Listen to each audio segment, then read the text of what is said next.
भारतीय शास्त्रीय संगीत के क्षेत्र में पखावज एक महत्वपूर्ण वाद्य यंत्र है और इस वाद्य यंत्र के प्रमुख महारत हासिल करने वाले प्रसिद्ध नायक मनमोहन नायक एक ऐसा नाम जिन्होंने पखावज वादन में अपना एक अलग ही जलवा बिखेरा है। पखावज वादन में इन्होंने खड़गपुर यूनिवर्सिटी से ग्रेजुएशन करने के साथ यह आकाशवाणी और दूरदर्शन के एक ग्रेड के कलाकार हैं।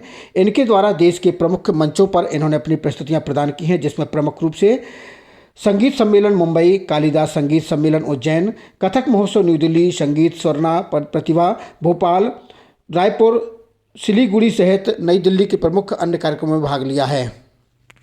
मित्रों, आज हम उपस्थित हैं शिखा न्यूज चैनल के लिए दिल्ली से देश के जाने माने प्रसिद्ध पखावज वादक मनमोहन नायक जी के साथ। पखावज वादन एक अपने आप में कला संगीत को लेकर के जिस तरीके से इन्होंने इस वाद्य यंत्र को संभाला है, मैं तो ये कहूँगा कि संगीत एक ज्ञान नहीं बल्कि विज्ञान के तौर पर किस तरीके से इसका धुनों पर नियंत्रण करते हैं और इसको किस तरीके से सजाकर और इसको किस तरीके से सजाकर रखते हैं, उन सब बातों को लेकर के और ख़ास तौर से इनकी इस संगीत कला की यात्रा को किस तरीके से इन्होंने अभी तक तय किया है, हम इन सब मुद्दों पर बात करेंगे मनमोहन नायक जी से। हमारे शिखा न्यूज चैनल में आपका बहुत बहुत स्वागत है। मनमोहन नायक जी, जिस तरीके से मैंने अभी देखा कि आप अपने इस वाद्य यंत्र को किस तरीके से ठोक पटी रहे थे और उसमें कई तरीके की चीज़ों को उपयोग किया, जैसे उधर मिट्टी या आटे का आपने बताया, तो किस तरीके से इसको आप संभाल के रखते हैं? जी, धन्यवाद आपका। पखावज जो वाद्य है ये देववाद्य, इसको हम देववाद्य भी कहते हैं, क्योंकि ये वाद्य आदि अनादिकाल से बजता चला आ रहा है। इसको मृदंग नाम से भी हम जानते हैं, पूर्व में मृदंग नाम ही था इसका, और अभी भी हम मृदंग नाम से संबोधन करते हैं, और इसका परिवर्तित नाम पखावज है पड़ा कुछ काल पर के बाद में।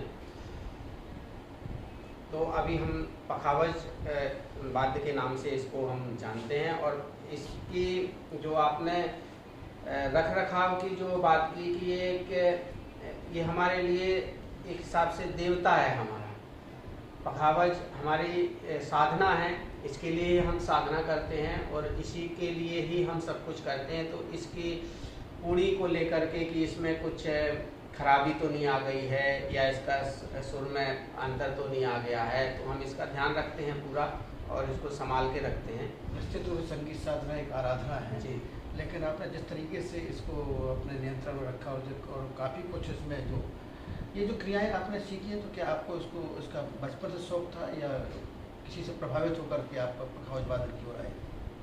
बचपन से तो मुझे शौक नहीं था, मैं इन सब चीज़ों से बिल्कुल अनभिज्ञ था, ज्ञान था। मैंने बचपन में वैदिक कर्मकांड का अध्ययन किया, जो मेरा मूल मतलब रहा है, यात्रा मेरी शुरुआत हुई महर्षि महेश योगी की वैदिक संस्था महर्षि वेद विज्ञान विश्वविद्यापीठ में। मैंने पिछले करीब 6-7 वर्षों तक जो है वेदाध्ययन किया।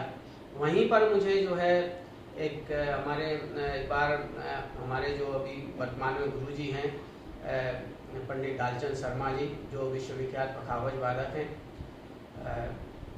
जिन्हें संगीत नाटक अकादमी पुरस्कार से सम्मानित भी किया गया है और तानसेन सम्मान से। तो वो सन 86 में वहाँ आए थे उस संस्था में, तो उनका वादन सुन करके मैं प्रभावित हुआ था और फिर मैंने अपने सीखना शुरू किया धीरे धीरे। वहीं से आपकी यात्रा शुरू? जी। लगभग कितने वर्ष हो गए? लगभग आप मान लीजिए कि सन 86 से लेके और अभी 2023 तक का समय है, लगभग 35 साल से ऊपर का समय हो गया है। तो 35 साल में आपने लगभग कितने कार्यक्रम आपने प्रस्तुत किए होंगे, खासतौर से राष्ट्रीय मंच पर? अनेकों किए हैं, गिनती तो संभव नहीं है बताना, लेकिन आप लगभग कौन से ऐसे महत्वपूर्ण मंच थे जिन पर आपको जाकर गौरव हुआ? जैसे मैंने कालिदास संगीत समारोह मध्य प्रदेश उज्जैन में मुझे बजाने का अवसर मिला इंदौर में, और उसके बाद महाकाल मंदिर में भी अवसर मिला था उसी दौरान। ये बात है सन 96 96 95 96 की। और उसके बाद मुझे मुंबई में बजाने का मिला। सुरसिंगार संसद संस्था है जहाँ से मुझे तालमणि सम्मान भी मिला, तो वहाँ पे मैंने पखावज बजाया। और इसके अलावा संगीत नाटक अकादमी दिल्ली के अनेक प्रतिष्ठित संगीत समारोह में मुझे बजाने का अवसर मिला, जो बहुत ही आनंददायक रहे हैं। तो लगभग काफ़ी जगह हाँ। तो लेकिन जिस तरीके से हम पखावज वादन देखते हैं और एक ढोलक वादन भी होता है जी। तो क्या अंतर है दोनों में? ढोलक जो है वो लोक वाद्य है, लोक कला से जुड़ा हुआ वाद्य है, जिसमें जो आपके लोक संगीत जैसे क्षेत्रीय संगीत होते हैं, लोकगीत हैं, या जिस भी राज्य के जो लोक संगीत होते हैं उनमें उसका मतलब उसका प्रयोग किया जाता है ढोलक। और पखावज जो है ये टोटली मूलतः शास्त्रीय संगीत से जुड़ा हुआ है। हमारी पुरानी विधा ध्रुपद गायन के साथ इसकी संगत होती है, रुद्र वीणा के साथ संगत होती है, और कथक डांस के साथ इसकी संगत होती है। तो क्या कभी फिल्मी गानों पर भी क्या इस वाद्य यंत्र का उपयोग किया गया है? बहुत जगह किया गया है, फिल्मी संगीतों में बहुत जगह मतलब इसको प्रयोग किया गया है, जहाँ फिल्म संगीत जगत में कई गानों में इसका प्रयोग है, सुनने को और देखने को मिलता है। कैसा रिस्पॉन्स मिलता है जब आप मंच पर होते हैं, खासतौर से पखावज वादन करते हैं? तो आज की जो नई पीढ़ी है कितना महत्व देती है? आनंद आता है। बहुत सारे बच्चे हैं जो इच्छा रखते हैं पखावज सीखने की, और वो सीख भी रहे हैं जो है देश में अनेक गुरुओं से, और इसका विस्तार काफ़ी बढ़ा हुआ है मृदंग वादन का, पखावज वादन का, और अच्छा लगता है। और इसके अलावा विदेशों में भी जो है इसको बहुत पसंद किया जा रहा है। विदेशों में भी कार्यक्रम जो होते हैं, और वहाँ के विदेश से आकर के लोग भारत में जो है वो अपना पखावज वादन सीखते हैं। खासतौर से मौसम के अनुरूप भी इसके स्वर बदलते होंगे, तो जैसे आप यहाँ पर हैं या कहीं ठंडे स्थान में जाते हैं या गर्म स्थान में जाते हैं, तो क्या इसके लय में कोई अंतर आता है? उसको नियंत्रण करना पड़ता है कुछ? नहीं, मौसम का सर्द गर्म का थोड़ा इसकी जो पूड़ियाँ, इसको हम पूड़ी बोलते हैं, इसका जो श्रृंगार है, इसमें स्याही लगती है, किनार होती है, तो इसका वेदर का थोड़ा असर पड़ता है ठंडा गर्म का। तो उसके हिसाब से इसको ढक करके गद्दियाँ लगा करके तो जो है सुरक्षित रखते हैं, जिससे इस पर कोई असर ना हो। और जब कहीं ले जाते हैं तो नीचे के सुर में करके लेके जाते हैं, ताकि मतलब ये क्षतिग्रस्त ना हो। कई बार आप हथौड़ी का उपयोग करते हैं, तो उसका क्या कारण है? हथौड़ी इसको एक सुर से दूसरे सुर में ले जाने के लिए इसकी आवश्यकता होती है कि ये गट्टे हैं, जब हमको सुर उतारना होता है तो हम गट्टों को ढीला करते हैं और सुर को नीचे सुर करते हैं, जैसे पहला काला और उससे नीचे पहला सफ़ेद। तो जब हमको पहले काले से पहले सफ़ेद में लाना होगा तो हम गट्टों को ढीला करेंगे और ऊपर से सिंगार से उसको उतारेंगे ऊपर की तरफ, तो उसको सुर में हम मिला देंगे। तो बिना सुर में मिलाए हुए हम ना हम स्वतंत्र वादन कर सकते हैं, ना ही हम किसी गाने के साथ बजा सकते हैं। अगर हम सुर में नहीं हैं तो ना गाना अच्छा होगा ना बजाना अच्छा होगा। ये जो आप लेप करते हैं दूसरी साइड में आटे का, जी, ये इसका क्या कारण है?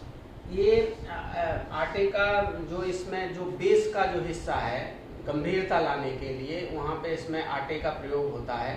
और ये आज से नहीं, वर्षों से चला आ रहा है। मृदंग वादन जो है ये पुष्कर वाद्यों की श्रेणी में भी मृदंग वादन है।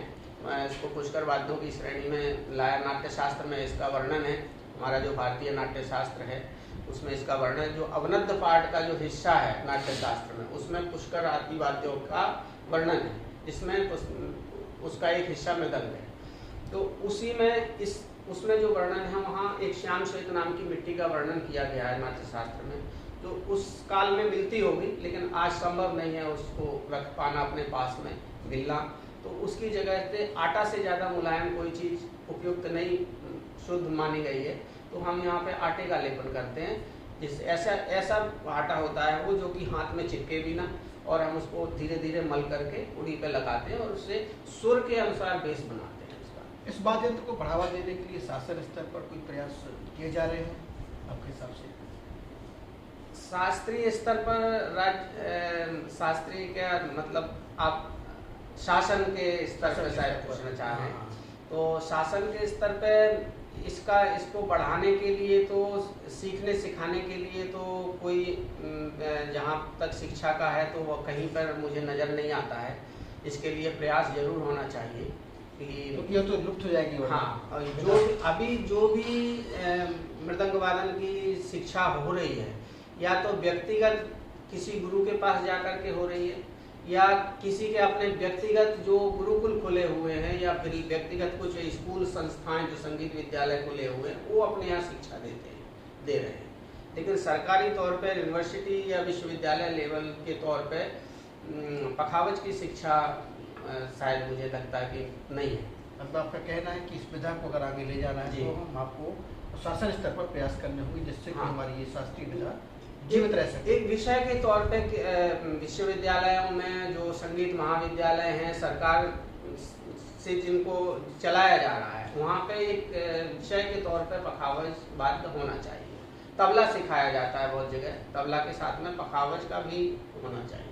क्या मैसेज देना चाहेंगे आप हमारे चैनल के माध्यम से देखने वालों को? मैं यही मैसेज देना चाहूँगा कि आप लोग अधिक से अधिक लोग भारतीय शास्त्रीय संगीत से जुड़ें और इसको अपनाएं। ये एक अपने आप में एक बहुत विस्तृत शास्त्र है जो आपके अपने जीवन को बदल सकता है।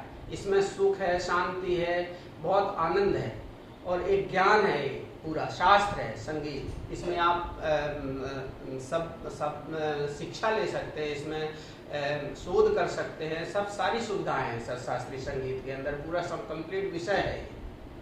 कुल मिलाकर संगीत एक ऐसी विधा है जो कानों से जाकर दिलो दिमाग में जाती है, और जब ये पूरे गुंजायमान होती तो मन और मस्तिष्क को बहुत सुख प्रदान करती है। तो ये हमारे साथ थे मनमोहन नायक जी, दिल्ली रहे। मैं शिखा न्यूज़ चैनल के लिए हमारा एक प्रयास है कि अपने चैनल के माध्यम से न सिर्फ खबरें बल्कि संगीत, कला, योग, अध्यात्म, कला और संस्कृति को भी लेकर हम आपके बीच आए। इसी का एक प्रयास था कि हम दिल्ली में आए और मनमोहन नायक जी से इस वाद्य यंत्र को लेकर के इनकी जो भी तकनीकी बातें हैं वह हम आप तक लाने का प्रयास किया है। निश्चित रूप से हमारा ये जो इंटरव्यू था आपके साथ, मनमोहन नायक जी के साथ, आपको जरूर पसंद आएगा। मैं दिल्ली से मनमोहन नायक जी के साथ राजीव शुक्ला, नमस्कार।